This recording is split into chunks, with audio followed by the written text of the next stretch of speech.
Bom, nessa semana eu tive uma consulta que foi muito rica em detalhes e eu senti que eu devia compartilhar essas informações que foram muito completas, alguns questionamentos trazidos por uma filha de um paciente meu que acabou de receber o diagnóstico de câncer de próstata. Então ela me trouxe aqui uma lista com duas páginas e que eu achei que essas informações aqui vão ajudar muitos homens que acabam de receber o diagnóstico a tomar a melhor decisão de tratamento.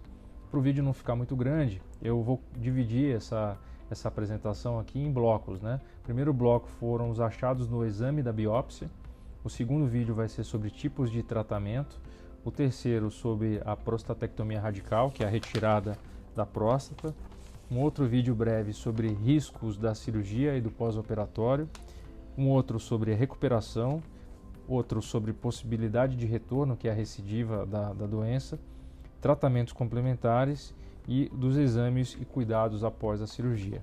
Então eu pedi para ela para responder isso aqui no canal e vamos falar sobre o primeiro bloco, sobre os achados do exame anatomopatológico. Então a primeira pergunta que ela me fez foi: doutor, o relatório anatomopatológico, que é o resultado da biópsia, foi suficiente para a análise médica necessária? Ela verificou que tinha alguns resultados que aparentemente eram mais completos do que o outro. Então eu respondi para ela que sim, que o resultado que eu recebi no caso do pai dela foi um resultado bem completo, porque tinha a descrição da quantidade de fragmentos, a localização dos fragmentos, o tamanho de cada área, do fragmento de cada área em que foi removida, a porcentagem do tumor presente em cada fragmento analisado, existiam dados de agressividade da doença, o tipo, característica das células, se havia ou não invasão de vasos sanguíneos. Então eu respondi para ela que sim, aquele laudo que eu recebi tinha uma qualidade muito boa e todas as informações elas estavam presentes. Então é isso que nós urologistas avaliamos quando estamos diante de um laudo de biópsia de próstata, a qualidade, como foi analisado e como que essas informações elas estão dispostas. Toda vez que existe alguma dúvida a respeito do diagnóstico naquele laudo, nós podemos pedir uma revisão de laudo anatomopatológico, isso é muito comum. O material é retirado do laboratório de origem e nós mandamos para um centro de referência para verificar se aquelas informações do primeiro laudo têm que ser revisadas de alguma forma, se há alguma divergência ou não. Por exemplo, às vezes nós recebemos um diagnóstico de câncer de próstata de baixa agressividade, mas quando vamos fazer a revisão da lâmina do tecido, na verdade, identificamos um câncer de próstata de mais alta agressividade. Isso muda completamente, inclusive, as possibilidades de tratamento. Então, respondi que sim. A outra pergunta foi: podemos dizer que o adenocarcinoma, que é o câncer de próstata, está presente em apenas um dos lados da próstata ou é possível que esteja em outros locais que a biópsia não constatou? Bom, essa pergunta foi pertinente porque ela percebeu que na biópsia do pai dela só existiam focos de doença de um lado da próstata e do outro lado as biópsias não mostravam nenhum foco de doença. Eu respondi para ela que a biópsia, em até 30% dos casos, pode não identificar focos do câncer numa determinada área que foi biopsiada. Então nós chamamos isso de falso negativo, que existia sim a possibilidade de, quando a próstata do pai dela fosse removida, nós encontrássemos também focos de doença em áreas que a biópsia antes falava que não tinham. Tá? Então, por quê? Porque às vezes o câncer não teve tempo de crescer e formar um nódulo do outro lado da próstata e ele predomina de um lado específico. No caso do pai dela era do lado direito. Então a resposta foi sim, a biópsia pode não mostrar áreas que na verdade já contêm o câncer de próstata. Isso é chamado de falso negativo e pode acontecer em até 20 a 30% de todas as biópsias. A terceira pergunta foi: considerando os resultados, é possível dizer aproximadamente que o câncer está presente há quanto tempo?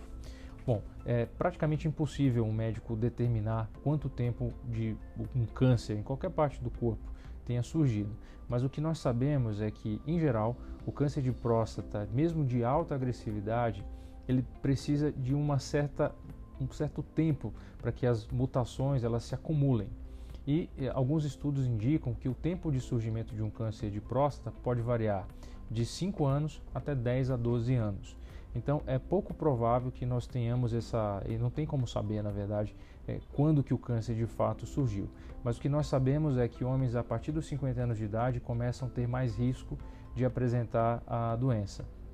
mas infelizmente nenhum teste hoje é capaz de dizer com segurança em quanto tempo o câncer tenha surgido. Claro que aqueles homens que já têm um nódulo na próstata bem formado, que o tumor já rompeu a cápsula da próstata, que a doença já espalhou, disseminou para outros órgãos, é bem provável que esses homens já tenham um tempo de surgimento da doença até maior do que 3 a 4 anos. Tá? Então, infelizmente, nós não temos como responder essa pergunta para ela. Outra pergunta: existem causas que podem ter contribuído para a existência do câncer do meu pai, como a raspagem que foi feita no passado? Eu expliquei para ela o seguinte, que o pai dela passou por uma cirurgia de raspagem da próstata, conhecida popularmente como raspagem, que nada mais é do que a RTU de próstata. É uma endoscopia feita pelo próprio canal, onde é feita uma raspagem interna da próstata. É um procedimento muito comum e para tratar a hiperplasia benigna da próstata. E isso não aumenta o risco de um homem ter câncer de próstata. E também não aumenta o risco dele ter, mesmo que já tenha câncer de próstata, de desenvolver metástases. Isso já foi estudado, existem 3 grandes estudos investigando se homens que submeteram-se à raspagem de próstata antes, que fizeram até 3 ou 4 biópsias antes de descobrirem o câncer de próstata, já identificamos que esses fatores, esses eventos, eles não aumentam o risco de um homem desenvolver um câncer de próstata mais agressivo ou mesmo com metástases. Então, a resposta aqui clara: a RTU de próstata é um procedimento utilizado para a raspagem para homens que têm o aumento benigno da próstata. E esse procedimento não aumenta o risco de um homem desenvolver câncer de próstata. O principal fator de risco ainda é a idade. E nós sabemos que homens que apresentam 1 ou 2 parentes de primeiro grau com câncer de próstata antes dos 60 anos, ou aqueles homens de raça negra, têm até 2,5 vezes um risco maior de apresentar o câncer de próstata no futuro. Então, esses são os principais fatores de risco e a RTU, ou a raspagem da próstata, não aumenta a chance de ter câncer de próstata, tá bom? Antepenúltima pergunta: o que se entende por câncer de próstata agressivo? Essa pergunta é excelente. Então, câncer de próstata em particular, essa palavra assusta, né? Então, câncer, quando uma pessoa recebe a notícia, o médico tem que dar uma notícia de que alguém tem um câncer, nunca é uma tarefa fácil, imagina para quem recebe. Mas é importante entender que nem todo câncer de próstata tem o mesmo comportamento. E é para isso que a escala de Gleason, que vai de 2 até 10, sendo que 2 é o câncer menos agressivo e 10 é o câncer mais agressivo, ela estima qual a probabilidade daquelas células se multiplicarem, crescerem, infiltrarem os tecidos e se disseminarem para outros órgãos. Então, a escala de Gleason é o que determina se um câncer é agressivo ou não. O que todos nós urologistas e oncologistas concordamos é que os homens que têm o câncer de próstata Gleason 8, 9 ou 10 são aqueles que sim têm um câncer de próstata mais agressivo. E aqueles homens que têm o câncer de próstata com o Gleason até 6 são os que têm o câncer de próstata de menor agressividade. Claro que existem outros fatores que contribuem para calcular a agressividade da doença. Por exemplo, a quantidade de fragmentos com câncer na biópsia, a extensão do câncer em cada fragmento analisado, o valor do PSA. Homens que têm um PSA muito alto, acima de 20, podem ter um câncer de próstata também mais agressivo. Basicamente, e o estágio em que a doença foi descoberta, por exemplo, se já rompeu os limites da próstata, ou se já atingiu os gânglios ou os ossos. Então, tudo isso são critérios que nós usamos para determinar a agressividade do câncer de próstata, ok? A penúltima pergunta é: podemos dizer que os resultados indicam uma alta agressividade do câncer? No caso do meu pai, foi 4 mais 3, 7, que significa um PSA e um PSA de 7,5. Bom, como eu respondi na pergunta anterior, o câncer de próstata de agressividade 7, que é o Gleason, é considerado intermediário, e o PSA menor que 10 coloca esse homem num risco baixo, mas sempre vale o fator mais agressivo. Nesse caso, embora o PSA seja menor que 10, mas o Gleason é maior que 6, é 7. Então nós vamos tratar esse homem como um risco intermediário da doença disseminar e a doença infiltrar outros órgãos. Provavelmente, o caso do pai dela, ele será submetido a uma cirurgia de retirada da próstata com robótica, que é a prostatectomia robótica. Mas a radioterapia também é uma opção no caso dele. E a última pergunta é: o que podemos entender como infiltração perineural presente?